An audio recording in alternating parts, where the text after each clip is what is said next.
ಈಗ ಮಂಡ್ಯದಲ್ಲಿ ಆಕ್ರೋಶ ಹೆಚ್ಚಾಗ್ತಾ ಇದೆ. ಕಾವೇರಿ ನದಿಗೆ ಇಳಿತಾ ಇದ್ದಾರೆ ರೈತರು. ದೃಶ್ಯಾವಳಿಗಳನ್ನ ಗಮನಿಸ್ತಾ ಇದ್ದೀರಾ, ಲೈವ್ ವಿಜುವಲ್ಸ್ ಅನ್ನು ನೋಡ್ತಾ ಇದ್ದೀರಾ. ಕಾವೇರಿಯ ನದಿಗೆ ಇಳಿತಾ ಇದ್ದಾರೆ ರೈತರು. ಮಂಡ್ಯದಲ್ಲಿ ಆಕ್ರೋಶ ಭುಗಿಲೇಳ್ತಾ ಇದೆ. ಇದು ನಿಜಕ್ಕೂ ಅನ್ಯಾಯ. ಕರ್ನಾಟಕಕ್ಕೆ ಬರೆದಿರ್ತಕ್ಕಂಥ ಮರಣ ಶಾಸನ ಇದು. ಇದನ್ನು ಒಪ್ಕೊಳ್ಳೋದಿಕ್ಕೆ ತಯಾರಾಗಿಲ್ಲ ಕನ್ನಡಿಗರು. ಕನ್ನಡ ಪರ ಹೋರಾಟಗಾರರು ಖಂಡಿತವಾಗ್ಲೂ ಇವತ್ತು ರೊಚ್ಚಿಗೆ ಹೇಳ್ತಾ ಇದ್ದಾರೆ. ಕಾವೇರಿ ನದಿಗೆ ಇಳಿದಿದೆ. ಅಲ್ಲಿ ನೋಡ್ರಿ, ನೀರಿನ ಪರಿಸ್ಥಿತಿ ನೋಡ್ರಿ, ಎಷ್ಟು ಪಾತಾಳಕ್ಕೆ ಹೋಗಿದೆ. ಕಾವೇರಿ ನದಿಯ ದುಸ್ಥಿತಿ ನೋಡ್ರಿ. ಅಲ್ಪ ಸ್ವಲ್ಪ ಹರಿತಾ ಇರ್ತಕ್ಕಂಥ ನೀರು, ಅದನ್ನೂ ಬಿಡಿ ಅಂತ ಹೇಳ್ತಿರಲ್ಲ. ಕುಡಿಯೋದಿಕ್ಕೆ ನೀರು. ಮಾನವೀಯತೆ ಮರೆತು ನೀವು ತೀರ್ಪನ್ನ ಬರೀತೀರಿ. ಮಾನವೀಯತೆಯನ್ನ ಮರೆತು ನೀವು ತೀರ್ಪನ್ನ ಬರೀತೀರಿ. ತೀರ್ಪು ಬರೆಯೋದಕ್ಕೂ ಮುಂಚಿತವಾಗಿ ಕಿಂಚಿತ್ತು ಕರ್ನಾಟಕದ ಪರಿಸ್ಥಿತಿಯನ್ನ ತಾವು ಗಮನಕ್ಕೆ ತಗೊಳ್ಳದೆ ತಾವು ಇಷ್ಟ ಬಂದಂಗೆ ಡೆಲ್ಲಿಲಿ ಕುತ್ಕೊಂಡು ತೀರ್ಪು ಬರೀತೀರಿ ಅನ್ನೋದಾದ್ರೆ ಏನ್ ಹೇಳ್ಬೇಕು ನಿಮಗೆ? ಏನ್ ಹೇಳ್ಬೇಕು ನಿಮಗೆ ಅಂತ? ಕಾವೇರಿಯ ಪರಿಸ್ಥಿತಿ ನೋಡಿ ಹೆಂಗಿದೆ. ತುಂಬಿ ಹರಿಬೇಕಾಗಿದ್ದಂತ ಕಾವೇರಿ ಇವತ್ತು ಎಂತ ಒಂದು ಶೋಚನೀಯ ಪರಿಸ್ಥಿತಿಯಲ್ಲಿ ಅಲ್ಪ ಸ್ವಲ್ಪ ಎಲ್ಲ ಕಲ್ಲುಗಳೆಲ್ಲ ಕಾಣಿಸ್ತಾ ಇದ್ದೀವಿ. ಹಿಂಗೆ ಹರಿಯೋದಿಲ್ಲ ಯೂಶುವಲಿ. ತುಂಬ ನಾವೆಲ್ಲರೂ ಕೂಡ ಹೋಗಿದ್ದೀವಿ, ಈ ಜಾಗಕ್ಕೆ ಹೋಗಿದ್ದೀವಿ. ವೀಕ್ಷಕರೇ, ನಿಜಕ್ಕೂ ಇದು ಸರಿಯಾಗಿರ್ತಕ್ಕಂಥ ತೀರ್ಪಲ್ಲ. ಈಗ ಆಕ್ರೋಶ ಕಟ್ಟೆ ಹೊಡಿತಾ ಇದೆ. ತಾಳ್ಮೆ ಪರೀಕ್ಷೆ ಮಾಡ್ತಾ ಇದ್ದಾರೆ. ಒಕ್ಕೂಟ ವ್ಯವಸ್ಥೆಯಲ್ಲಿ ಕರ್ನಾಟಕ ಅನ್ನುವ ರಾಜ್ಯ ಇದೆ ಅನ್ನೋದನ್ನು ಸಹ ಮರೀತಾ ಇದ್ದಾರೆ. ಕರ್ನಾಟಕ ರಾಜ್ಯದ ಹಿತಾಸಕ್ತಿಯನ್ನು ಕೊಲ್ಲುವ ಕಾರ್ಯವನ್ನು ಮಾಡ್ತಾ ಇದ್ದಾರೆ ಡೆಲ್ಲಿಯಲ್ಲಿ ಕುತ್ಕೊಂಡಿರ್ತಕ್ಕಂಥವ್ರು. ಕೇಂದ್ರ ಸರ್ಕಾರ ಕೂಡಲೇ ಮಧ್ಯಪ್ರವೇಶ ಮಾಡಬೇಕು. ನೋಡಿ, ಆಗ್ಲಿನ ಒಂದು ಸುದ್ದಿನ ಗಮನಿಸ್ತಾ ಇದ್ವಿ. ನಮ್ಮ ರಾಜ್ಯದಿಂದ ಆಯ್ಕೆಯಾಗಿ ಹೋಗಿರ್ತಕ್ಕಂಥ ಸಂಸದರ ಪೈಕಿ ಬಿಜೆಪಿ ನಿಯೋಗ ಕೇಂದ್ರ ಜಲಶಕ್ತಿ ಸಚಿವರನ್ನ ಭೇಟಿಯಾಗಿದ್ದಾರೆ ಅನ್ನುವಂಥದ್ದು. ಅಟ್ಲೀಸ್ಟ್ ಕೇಂದ್ರ ಸರ್ಕಾರ ಆದರೂ ಮಧ್ಯಪ್ರವೇಶ ಮಾಡಿ. ಈಗ ಪರಿಸ್ಥಿತಿಯನ್ನ ನೋಡಿ. ನಾವು ಸುಳ್ಳು ಹೇಳ್ತಾ ಇಲ್ಲ. ಸುಳ್ಳು ಹೇಳಿ ವಾದ ಮಾಡಿದ ತಮಿಳುನಾಡು 30-35 TMC ಬರ್ತಾ ಇದೆ ಪ್ರತಿನಿತ್ಯ ಇನ್ಫ್ಲೋ ಅಂತ ಹೇಳಿ ಸುಳ್ಳು ಹೇಳ್ತಾ ಇದೆ ಅದು. ಆದ್ರೆ ನೀರಿನ ಪರಿಸ್ಥಿತಿ ನೋಡಿ ಇವತ್ತು. ರೈತರೆಲ್ಲರೂ ಸಹ ಕಾವೇರಿ ನದಿಗೆ ಇಳಿದಿದ್ದಾರೆ. ಇದು ಸರಿಯಾಗಿರ್ತಕ್ಕಂಥ ತೀರ್ಪಲ್ಲ.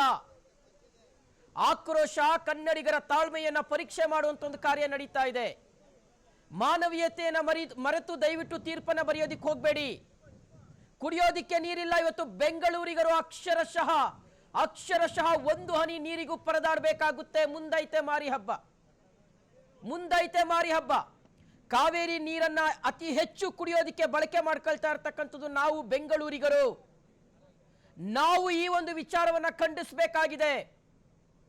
ಇನ್ನು ಒಂದೂವರೆ ತಿಂಗಳು ಕಳೆದು ಬಿಟ್ರೆ ತಮಿಳುನಾಡಿಗೆ CWMA ಕೊಟ್ಟಿರ್ತಕ್ಕಂಥ ಆದೇಶವನ್ನು ನಾವು ಯಥಾವತ್ತಾಗಿ ಪಾಲನೆ ಮಾಡಿದ್ರೆ ಗೋವಿಂದ, ನೀರೇ ಇಲ್ಲ. ಬೆಂಗಳೂರಿಗೆ ಒಂದು ಹನಿ ನೀರು ಬರಲ್ಲ. ಬೆಂಗಳೂರಿನಲ್ಲಿ ಬರೀ ಕನ್ನಡಿಗರು ಮಾತ್ರ ಇಲ್ಲ, ಬೇರೆ ಬೇರೆ ರಾಜ್ಯದಿಂದ ಬಂದಿರತಕ್ಕಂಥವ್ರು ಬದುಕು ಕಟ್ಕೊಂಡಿದ್ದಾರೆ. ಅವರು ಕೂಡ ಇದೇ ಕಾವೇರಿ ನೀರನ್ನ ಕುಡಿತಾ ಇದ್ದಾರೆ. ಆದ್ರೆ ಇವತ್ತು ಅವರೆಲ್ಲರೂ ಸಹ ಕೃತಜ್ಞತಾ ಮನೋಭಾವವನ್ನು ತೋರಿಸಬೇಕು. ಇಂಥ ಸಂಕಷ್ಟದ ಸಂದರ್ಭದಲ್ಲಿ ಕನ್ನಡಿಗರು, ಬೆಂಗಳೂರಿಗರು ಒಗ್ಗಟ್ಟನ್ನ ಪ್ರದರ್ಶನ ಮಾಡಬೇಕು. ಬರೀ ಮಾತಲ್ಲಿ ನಾವು ಬೆಂಗಳೂರಿಗರು ಅಂತ ಹೇಳಿದ್ರೆ ಆಗೋದಿಲ್ಲ. ನಾವೆಲ್ಲರೂ ಸಹ ಇಂಥ ಸಂಕಷ್ಟದ ಸಂದರ್ಭದಲ್ಲಿ ಕನ್ನಡ ಪರ ಹೋರಾಟಗಾರರು ಮತ್ತು ರೈತರ ಬೆಂಬಲಕ್ಕೆ ನಿಂತ್ಕೊಳ್ಬೇಕು, ಅವ್ರ ಜೊತೆಗೆ ನಿಂತ್ಕೋಬೇಕು. ಮುಖ್ಯಮಂತ್ರಿಗಳು ಹೇಳ್ತಾರೆ ಕೃಷಿ ಮಾಡಬೇಡಿ, ಕೃಷಿಗೆ ನೀರು ಕೊಡೋದಿಕ್ಕೆ ಸಾಧ್ಯ ಇಲ್ಲ, ಬಿತ್ತನೆ ಕಾರ್ಯ ಮಾಡಬೇಡಿ ಅಂತ ರೈತರ ಕೈ ಕಟ್ಟು ಹಾಕಿದ್ದಾರೆ. ಮಗದೊಂದು ಕಡೆ ಕುಡಿಯೋದಿಕ್ಕೆ ನೀರಿಲ್ಲದೆ ಇರತಕ್ಕಂಥ ಪರಿಸ್ಥಿತಿಯಲ್ಲೂ ಸಹ CWRC ಮತ್ತು CWMA ಹಿಂದೆ ಕಂಟಿನ್ಯೂಸ್ ಆಗಿ ನೀರ್ ಬಿಡಿ ಅಂತ ತೀರ್ಪನ್ನು ಕೊಟ್ಟಿರ್ತಕ್ಕಂಥದ್ದು. ಸಂಕಷ್ಟದ ಸೂತ್ರವನ್ನ ರಚನೆ ಮಾಡದೇ ಇರತಕ್ಕಂಥದ್ದೇ ಇವತ್ತು ಇಂಥ ಒಂದು ಸಂದಿಗ್ಧ ಪರಿಸ್ಥಿತಿಗೆ ಕಾರಣ ಆಗಿದೆ.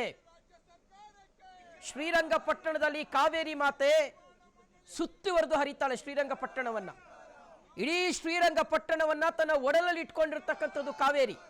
ಆದ್ರೆ ಇವತ್ತು ಅಂತ ಶ್ರೀರಂಗಪಟ್ಟಣದಲ್ಲೇ ಕಾವೇರಿ ನದಿ ಅನ್ನುವಂಥದ್ದು ಹೆಂಗ ಹರಿತಾ ಇದೆ ಅಂದ್ರೆ ನೋಡಿ, ಅಲ್ಲೆಲ್ಲ ಕಾಣಿಸ್ತಾ ಇದೆ ನೋಡಿ. ಆ ಕಲ್ಲುಗಳೆಲ್ಲ ಯೂಶುವಲ್ ಇದೆಲ್ಲ ಯಾವುದು ಕಾಣಲ್ಲ ವೀಕ್ಷಕರು. ನಾವು ತುಂಬಾ ಸಲ ಹೋದಂತ ಸಂದರ್ಭದಲ್ಲಿ ಕಾವೇರಿ ಅದು ಕೋರ್ ಟೈಮ್, ಇದು ಮುಂಗಾರು ಕೋರ್ ಟೈಮ್, ಹೆಂಗ ಹರಿಬೇಕಾಗಿತ್ತು.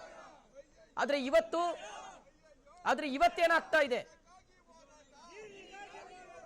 ಹಳೆ ಮೈಸೂರು ಭಾಗದಲ್ಲಿ ಮಂಡ್ಯ, ಮೈಸೂರು, ಚಾಮರಾಜನಗರ, ಬೆಂಗಳೂರು ಗ್ರಾಮಾಂತರದಲ್ಲಿ ಆಕ್ರೋಶ ಭುಗಿಲೇಳ್ತಾ ಇದೆ.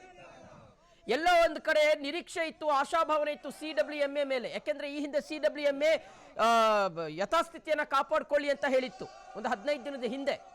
ಎಲ್ಲೋ ಒಂದು ಕಡೆ ನಮ್ಮ ಒಂದು ಮನವಿಗೆ ಪುರಸ್ಕಾರ ಸಿಗುತ್ತೆ.